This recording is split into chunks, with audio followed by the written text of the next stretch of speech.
wabarakatuh. Hai, saya Nadia Putri Adisti dari SMA Negeri 1 Banjar, Provinsi Jawa Barat. Pada kesempatan ini, saya akan mereview sebuah novel yang sangat menarik. Kira-kira novel apa ya? Ini dia, novel Hujan. Novel yang berjudul Hujan ini ditulis oleh Terelie dan diterbitkan oleh PT Gramedia Pustaka Utama pada Januari 2016. Buku ini memiliki tebal 320 halaman dengan lebar 13,5 cm dan panjang 20 cm. Alasan saya memilih buku ini yaitu karena saya sangat suka novel-novel karya Terelie. Selain itu, saya juga sangat suka dengan hujan. Karena menurut saya, hujan itu melambangkan kesegaran, kesejukan, dan kedamaian. Sehingga saya sangat tertarik dengan judul dari novel ini, yaitu Hujan. Ada apa sih dengan hujan? Setelah saya membaca novel ini, ternyata memang benar, novel ini sangat menarik. Novel ini menceritakan tentang kehidupan manusia di masa depan, di mana teknologi semakin canggih. Bahkan diceritakan ada suatu mesin yang dapat menghapus ingatan manusia. Salah satu tokoh yang ada dalam cerita ini akan melakukan penghapusan ingatan dengan menggunakan mesin tersebut. Wah, sangat menarik ya. Jadi semakin penasaran kan? Yuk kita bahas isinya. Novel ini mengisahkan tentang seorang gadis yang bernama Lail. Saat usianya beranjak 13 tahun, Lail kehilangan orang tuanya. Ayah dan ibunya meninggal dunia saat terjadi bencana letusan Gunung Merapi yang sangat dahsyat. Letusan gunung berapi tersebut lebih dahsyat dari letusan Gunung Tambora dan Gunung Krakatau. Saking dahsyatnya, letusan gunung berapi tersebut dapat dirasakan oleh seluruh penduduk yang ada di bumi. Sebagian besar daerah mengalami kehancuran dan kerusakan yang sangat parah. Beruntung, Lail masih bisa diselamatkan dan ditolong oleh seorang anak laki-laki berusia 15 tahun yang bernama Esok. Ibunya Esok tidak meninggal. Hanya saja kakinya harus diamputasi karena tertimpa reruntuhan saat bencana. Selama hampir 1 tahun, Lail dan Esok tinggal di tempat pengungsian. Mereka selalu bersama dan tak terpisahkan. Kemanapun Lail pergi, selalu ada Esok, dan begitu pun sebaliknya. Hingga akhirnya pemerintah mengumumkan untuk menutup tempat pengungsian. Sehingga Lail dan Esok harus terpisah. Lail harus tinggal di panti sosial, sedangkan Esok dia diadopsi oleh salah satu keluarga, sehingga ia dan ibunya harus tinggal bersama keluarga tersebut. Di panti sosial, Lail mendapatkan teman sekamar yang lucu, ceria, gembira, dan penuh semangat. Namanya Maryam. Kehidupan di panti sosial sangatlah disiplin, sehingga mereka harus mematuhi segala peraturan yang ada di panti sosial tersebut. Terkadang, Lail rindu pada Esok. Hingga akhirnya, mereka memiliki jadwal pertemuan rutin, yaitu setiap 1 bulan sekali. Walaupun hanya 1 bulan sekali, bagi Lail itu sudah lebih dari cukup. Sayangnya, jadwal pertemuan rutin itu harus diubah karena Esok harus melanjutkan pendidikannya di ibu kota. Sehingga mereka hanya bisa bertemu setiap liburan semester saja. Lail menyibukkan dirinya dengan mengikuti kegiatan-kegiatan yang positif dan bermanfaat.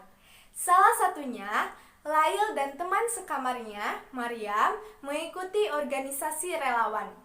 Mereka menjadi relawan termuda dan memiliki prestasi. Salah satu prestasi yang mereka raih yaitu berhasil menyelamatkan kota kembar, yaitu kota Hulu dan kota Hilir dari jebolnya bendungan. Atas jasa, semangat, dan keberanian mereka, akhirnya mereka mendapatkan penghargaan. Kesibukannya membuat Lail mampu mengalihkan kerinduannya pada esok. Walaupun esok selalu mengunjunginya dan datang tanpa terduga, tapi intensitas pertemuan mereka semakin jarang. Mereka hanya bisa bertemu 1 tahun sekali. Itu pun kalau esok tidak sibuk. Dan yang anehnya, Lail tidak berani dan takut untuk menghubungi esok, sehingga ia tidak pernah menghubungi esok. Kadang dia menanyakan kabar esok kepada ibunya. Begitupun dengan esok. Ternyata, suatu kebenaran pun terungkap. Ternyata keluarga yang mengadopsi esok adalah wali kota. Wow. Oke, singkat cerita, ternyata esok tengah mengerjakan suatu proyek yang sangat besar. Proyek tersebut yaitu membuat kapal luar angkasa yang akan membawa penduduk bumi ke luar angkasa untuk menghindari adanya bencana yang lebih besar dari bencana Gunung Merapi yang telah terjadi. Bencana tersebut yaitu suhu bumi yang semakin hari semakin meningkat karena rusaknya lapisan stratosfer yang diakibatkan oleh keegoisan manusia. Sejak adanya bencana gunung meletus, iklim di bumi menjadi tidak terkendali. Para petinggi negara mengadakan konferensi untuk mengatasi hal tersebut.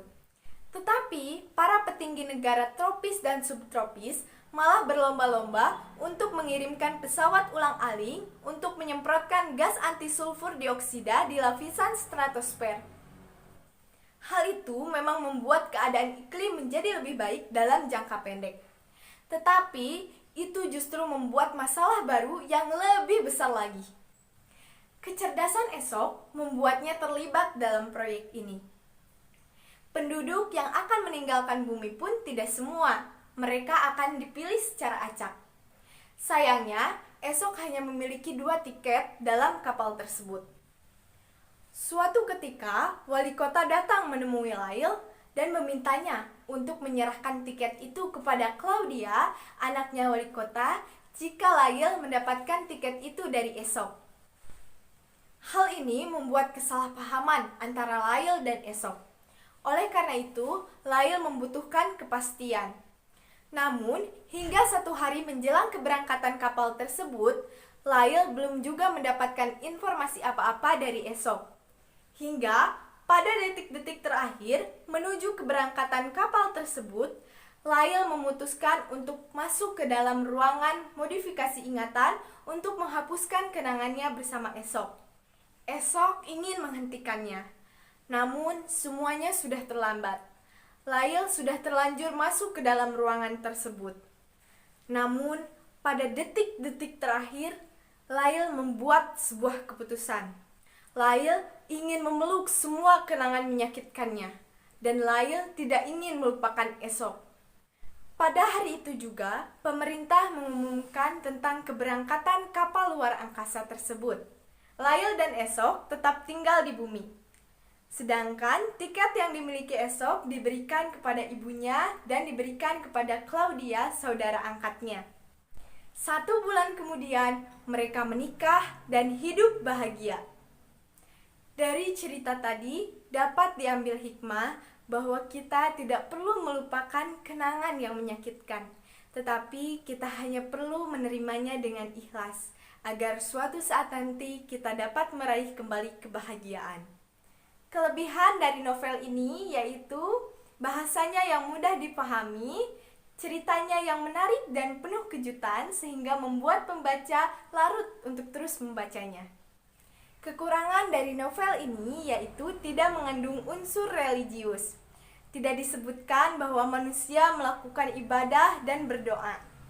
Oke teman-teman, itulah review novel Hujan karya Terelie. Semoga bermanfaat ya. Dan jangan lupa untuk like, subscribe, dan jika ada kritik dan saran, silahkan tulis di kolom komentar. Terima kasih. Wassalamualaikum warahmatullahi wabarakatuh. Salam.